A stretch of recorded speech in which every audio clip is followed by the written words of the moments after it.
नमस्कार। आज के इस खास विश्लेषण में सीधा मुद्दे पर आते हैं।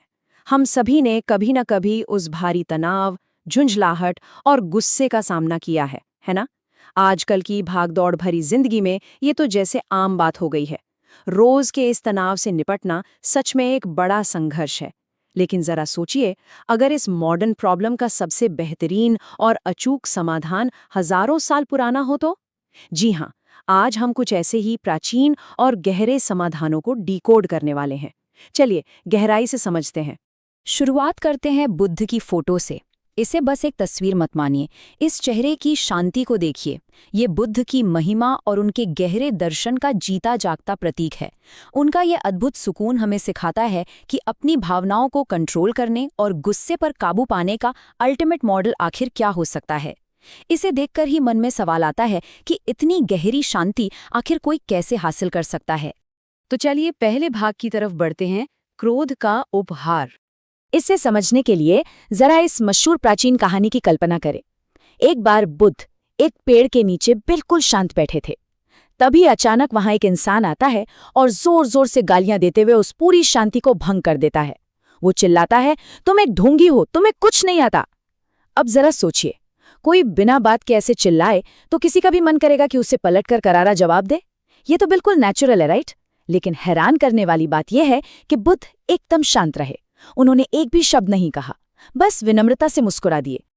और फिर जब वो इंसान चिल्ला चिल्ला कर थक गया, तब बुद्ध ने एक ऐसा सवाल पूछा जिसने पूरी सिचुएशन को ही पलट कर रख दिया। उन्होंने पूछा, अगर कोई एक उपहार देता है लेकिन उसे स्वीकार नहीं किया जाता, तो वो उपहार किसका होता है? सोचिए, ये कितना निहत्था कर देने वाला, कितना ब्रिलियंट सवाल था। उस गुस्से से भरे इंसान को भी इसने गहरी सोच में डाल दिया। उस इंसान ने जवाब दिया, जाहिर है वो देने वाले के पास ही रह जाता है। और बस यही इस कहानी का सबसे बड़ा पंचलाइन है। बुद्ध ने उसे समझाया कि ठीक इसी तरह उन्होंने उस इंसान के गुस्से को स्वीकार करने से ही मना कर दिया है। गुस्सा असल में किसी और के अंदर के दर्द या फ्रस्ट्रेशन की एक परछाई भर है। अगर हम उसे एक्सेप्ट करने से ही इनकार कर दें, तो वो गुस्सा कभी हम तक पहुंचता ही नहीं। वो उसी के पास रह जाता है जो उसे लेकर आया था। क्या कमाल की बात है ना? अब आते हैं दूसरे भाग पर, रुकने की ताकत, यानी प्रतिक्रिया से पहले का वो अहम पल। अब इस कहानी से थोड़ा आगे बढ़कर इसके साइकोलॉजिकल मैकेनिज्म को समझते हैं कि ये परफेक्ट शांति आखिर अचीव कैसे होती है। सतिपट्ठान यानी माइंडफुलनेस। अब ये कोई आजकल का फैंसी बज़वर्ड नहीं है, बल्कि ये एक बेहद एक्टिव टूल है। ये करता क्या है? ये बाहरी उत्तेजना और हमारे रिएक्शन के बीच एक पवित्र ठहराव, एक माइक्रो मोमेंट का पॉज क्रिएट कर देता है। और यही वो पॉज है जो हमें तुरंत बिना सोचे समझे रिएक्ट करने से बचाता है। इस चीज को भिक्खु अनालयों की रिसर्च बहुत अच्छे से डिकोड करती है। उन्होंने आंतरिक और बाहरी माइंडफुलनेस को कंपेयर किया है। मतलब जब हम बाहर किसी गुस्साते हुए इंसान को देखते हैं, उसका लाल चेहरा, तनी हुई नसें या कठोर आवाज, तो हमें साफ साफ दिखता है कि गुस्सा असल में कितना बदसूरत होता है। और मजे की बात यह है कि यही बाहरी ऑब्जर्वेशन हमें अपने खुद के अंदर के अहंकार और गुस्से की कड़वाहट को पहचानने में बहुत मदद करता है, एकदम आईने की तरह। चलिए इसी के साथ तीसरे भाग की ओर बढ़ते हैं, खंती, सबसे बड़ी ताकत। अब देखिए, सिर्फ जागरूक होना ही काफी नहीं होता। गुस्से पर असली जीत के लिए चाहिए खंती। खंती का मतलब है धैर्य, यानी पेशेंस। अब हम में से बहुत लोग सोचते हैं कि धैर्य रखना मतलब कमजोर होना है, लेकिन ऐसा बिल्कुल नहीं है। ये कोई पैसिव चीज या मजबूरी नहीं है। ये तो एक बहुत ही एक्टिव स्पिरिचुअल आर्मर है, एक ऐसा कवच जो दोसा यानी गुस्से को हम तक पहुंचने ही नहीं देता। ये एक ऐसी जबरदस्त विल पावर है जो किसी और की अशांति को खुद पर हावी होने से साफ इनकार कर देती है। इस बात को वेबचित्ती सूत्र के इस प्राचीन कोट से बेहतर शायद ही कुछ और समझा सके। जो अपने और दूसरों दोनों के भले के लिए व्यवहार करता है, वो सचेत रहेगा और शांत रहेगा। इसका सीधा सा मतलब ये है कि अगर कोई गुस्सा कर रहा है और उसके बदले में हम गुस्सा नहीं करते, तो ये हार मानना नहीं है, बल्कि ये तो एक डबल विक्ट्री है। ये एक ऐसा कदम है जो दोनों ही लोगों को नुकसान से बचा लेता है। अब बात करते हैं चौथे भाग की, अहंकार को बदलना।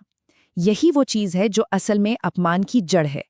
कभी सोचा है कि किसी के अपमान करने पे हमें इतनी गहरी चोट क्यों लगती है? सच तो ये है कि दुख इसलिए नहीं होता कि सामने वाले के शब्द बुरे हैं। दुख इसलिए होता है क्योंकि हमारे भीतर बैठा हमारा अपना ईगो हर्ट हो जाता है। एक तरफ देखिए भिक्षुओं का वो प्राचीन रास्ता जहां वे पैदल चलते हुए शांति की तलाश करते थे, और दूसरी तरफ हमारी आज की भागदौड़ वाली जिंदगी, चाहे वो सड़क पर ट्रैफिक में होने वाला झगड़ा हो या ऑफिस की पॉलिटिक्स। ईगो हर जगह मौजूद है। सच कहें तो ये बुद्ध की कृपा ही है जो इन प्राचीन शिक्षाओं के जरिए आज के इस मॉडर्न शोर शराबे के बीच भी हमें शांति का रास्ता दिखा रही है। तो चलिए अब आते हैं 5वें और सबसे अहम भाग पर, शांति के 8 कदम। अब इन सारे गहरे फलसफों को कुछ बहुत ही प्रैक्टिकल और एक्शन लेने लायक कदमों में बदलते हैं। पहला, संसार को स्वीकार करना, मतलब ये मान लेना कि जिंदगी हमेशा हमारे हिसाब से नहीं चलेगी। दूसरा, धैर्य की प्रैक्टिस करना। तीसरा, सिचुएशन को लॉजिकली एनालाइज करना। चौथा, रोजाना ध्यान यानी मेडिटेशन करना। पांचवा, दुश्मनों से सीखना, क्योंकि भाई वही तो हमें असली धैर्य सिखाते हैं। छठा, हर चीज की नश्वरता को याद रखना कि ये अपमान भी टेम्पररी है। सातवां, कर्म के चक्र को समझना। और आठवां, शून्यता का एहसास करना। अगर इन 8 चीजों को अपना लिया तो कोई भी दुश्मन एक बहुत ही वैल्यूएबल टीचर में बदल सकता है।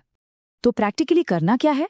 जब भी कोई कड़वी बात कहे या अपमान करे, उस बहुत ही स्ट्रेसफुल माइक्रो मोमेंट में हमें ये 3 सिंपल फिजिकल स्टेप्स फॉलो करने हैं।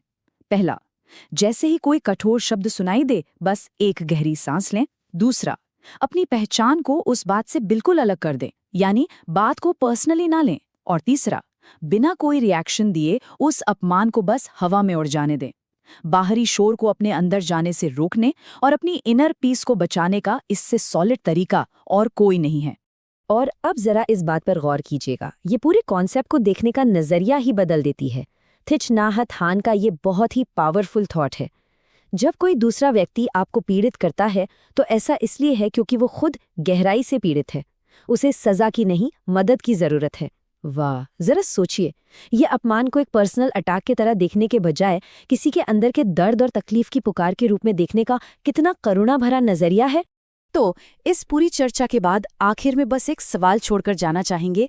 अगली बार जब कोई अपना गुस्सा एक उपहार की तरह हमें देने की कोशिश करेगा तो उसे कैसे रिसीव किया जाएगा? क्या उस गुस्से को अपने मन में घर करने दिया जाएगा, या फिर बुद्ध की तरह उसे बहुत ही विनम्रता से वापस कर दिया जाएगा?